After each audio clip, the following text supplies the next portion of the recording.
Hello welcome to my channel. ఈరోజు recipe hariyali egg curry. So first ఈ curry కావాల్సిన ingredients అన్నీ ఇప్పుడు చూపిస్తాను. అండ్ కొత్తిమీర, పుదీనా అండ్ అల్లం వెల్లుల్లి కొద్దిగా ఇలా కట్ చేసి తీసుకోండి. అండ్ పచ్చిమిరపకాయలు ఒక 5. అండ్ కారం ఎక్కువ కావాలి అనుకున్న వాళ్ళు కొంచెం ఎక్స్ట్రా తీసుకోవచ్చు, ఎందుకంటే దీనికి హరియాలి ఎగ్ కర్రీ కాబట్టి కారం అనేది అస్సలు వేయకూడదు. అండ్ అలాగే ఒక 10 ఎగ్స్ తీసుకొని బాయిల్ చేసి ఉంచాను. అండ్ దాంతోపాటు ఒక 2 ఉల్లిపాయలు అండ్ కొంచెం క్యాష్యూ నట్స్, అంతే. ఇప్పుడు ఫస్ట్ కొద్దిగా ఆయిల్ వేసి ఇవన్నీ వేసి కుక్ చేసేసుకుందాం.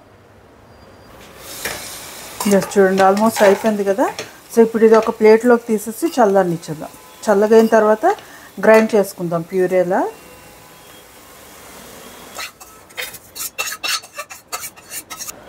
పుదీనా అది వేసాం కదా, ఇప్పుడు చల్లగా అవుతుంటేనే మంచి అరోమా వస్తుంది.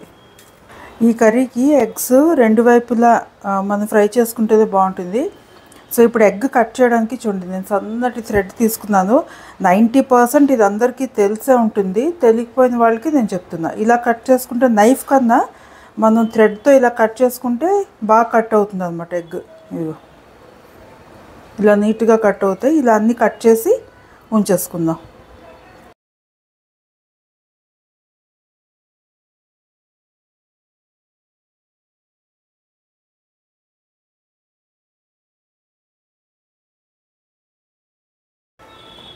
చూడండి, ఇలా కట్ చేసుకున్నాం కదా.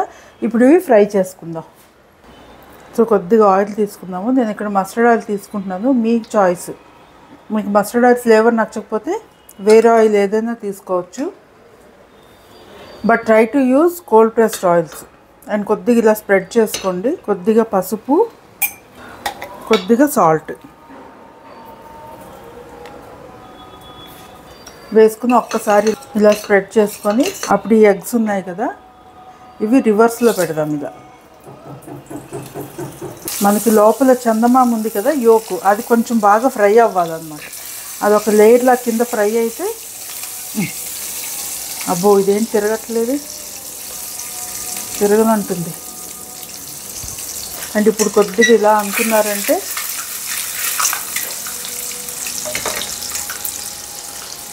అడుగు అంటకుండా ఉంటుంది. అండ్ కొద్దిగా ఇలా ఆయిల్ తీసుకొని పైనుంచి ఇలా వేసేసుకోండి. యోక్ కాబట్టి కొంచెం పొంగుతుంది, పొంగులా వస్తుంది కొద్దిగా, బట్ పర్వాలేదు. చూద్దాము. చూసారా, ఫ్రై అయిపోయింది కదా. ఇప్పుడు ఒక్కసారి ఇలా తిప్పుకుందాం అన్నీ. ఇటువైపు కూడా కొద్దిగా ఫ్రై అయ్యేటట్టు. ఒక లేయర్లా ఫామ్ అయితే మనకు చెదిరిపోకుండా ఉంటాయి కర్రీలో వేసుకున్న. ఇటు కూడా కొద్దిగా ఫ్రై అయిన తర్వాత తీసేసుకుందాం. ఈలోగా ఇది చల్లగా అయిపోయింది. మనం మసాలా గ్రైండ్ చేసుకుని వచ్చేద్దాం. చూడండి, అయిపోయింది కదా 2 వైపులా. ఇప్పుడు ప్లేట్లోకి తీసేద్దాం. ఇలా అదిగో 2 వైపులా ఫ్రై అయిపోయి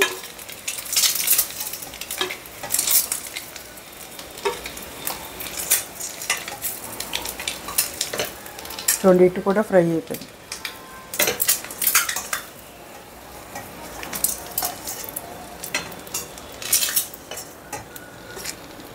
చూసారా, పైన ఒక లేయర్లో ఫామ్ అయింది కదా, దానివల్ల చెదిరిపోకుండా ఉంటుంది. అండ్ కర్రీ కూడా చాలా టేస్టీగా ఉంటుంది. ఇప్పుడు ఇంకా నేను ఎక్స్ట్రా ఆయిల్ వేయట్లేదు. ఈ ఆయిల్లోనే ఒక 3 దాల్చిన చెక్కలు, కొద్దిగా లవంగాలు అండ్ ఇలాచి ఒక 3 అంతే వేసి ఇవి కాస్త ఫ్రై అవ్వనిద్దాం. అయిన తర్వాత ఈ పేస్ట్ ఆల్రెడీ ప్యూరే చేసి ఉంచుకున్నాం కదా, మంచి కలర్ వచ్చింది. ఇది వేసేద్దాం.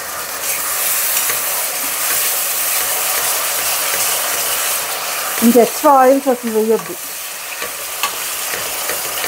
కుక్ అవుతుంది కదా. ఇప్పుడు ఇందులో కొద్దిగా డ్రై మసాలాస్, కొద్దిగా ధనియాల పొడి, ఎక్కువ వేయొద్దు, కొద్దిగా వేసుకోండి. కొంచెం జీలకర్ర పొడి, ఎందుకంటే ఈ ఫ్లేవర్స్ ఆ కర్రీని డామినేట్ చేయకూడదు. చూడండి, మనకి చుట్టూరా ఆయిల్ రిలీజ్ అవుతుంది కదా. కొద్దిగా గరం మసాలా, ఎక్కువ వద్దు.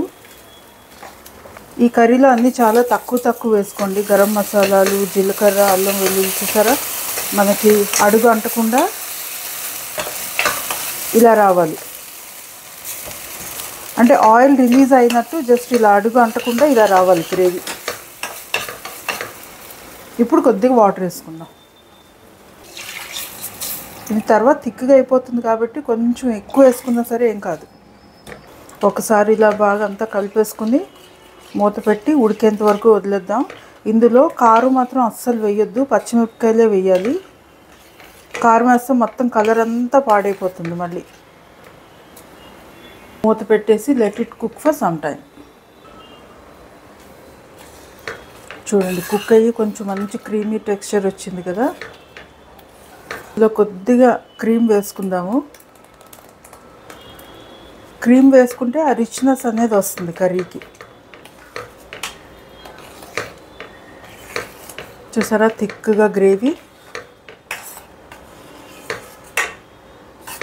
ఉప్పు సరిపోయిందో లేదో ఒక్కసారి చూసుకోండి. సరిపోయిన తర్వాత అప్పుడు ఒక్కొక్కటి ఎగ్స్ వేసుద్దాం.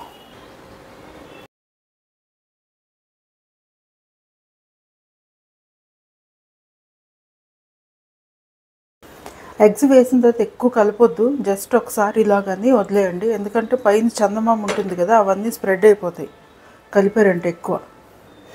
సో జస్ట్ ఇలా అనేసి వదిలేయండి ఒకసారి. సో లాస్ట్లో ఇంకా మంచి ఫ్లేవర్ రావడానికి కొద్దిగా కసూరి మేథి. అదే ఒక ఉడుకు వచ్చేంత వరకు వదిలేద్దాం. ఆల్మోస్ట్ అయిపోయింది, కానీ ఎగ్ వేసాం కదా, కొంచెం మీడియం ఫ్లేమ్లో ఒక్క ఉడుకు వచ్చేంత వరకు వదిలితే గ్రేవీ అనేది ఎగ్లోకి వెళ్ళి బాగా మిక్స్ అవుతుంది. సో ఇప్పుడు ఇంకా ఎగ్ బాయిల్ అవుతుంది కదా, కర్రీ కొద్దిగా చూసారు ఎంత టెక్స్చర్ అది ఎంత బాగా వచ్చిందో. సో ఇప్పుడు ఇంకా ఆఫ్ చేసేసి మూత పెట్టి వదిలేద్దాం కాసేపు. టెక్స్చర్ ఎంత బాగా వచ్చిందో. మనకి కుకింగ్ ఎంత ఇంపార్టెంటో even presentation is also counts a lot. Presentation కూడా అంతే ఇంపార్టెంట్ ఎవరైనా వచ్చినప్పుడు, మన ఇంట్లో వాళ్ళ కోసం కాదు. సో దీనిపైన కొద్దిగా కొత్తిమీర, పైనుంచి కొద్దిగా క్రీమ్, అంతే. Isn't it looking delicious? So మరి మలై ఎగ్ కర్రీ మీకు ఎలా అనిపించిందో తప్పకుండా కామెంట్ చేయండి. అండ్ నచ్చితే like and share with your friends. And don't forget to subscribe to my channel for more and more interesting recipes like this. So ఇప్పుడు ఇంకా taste చూద్దామా ఎలా వచ్చిందో. ఇది roti, chapati, naans, bagara rice, fried రైస్తో చాలా బాగుంటుంది.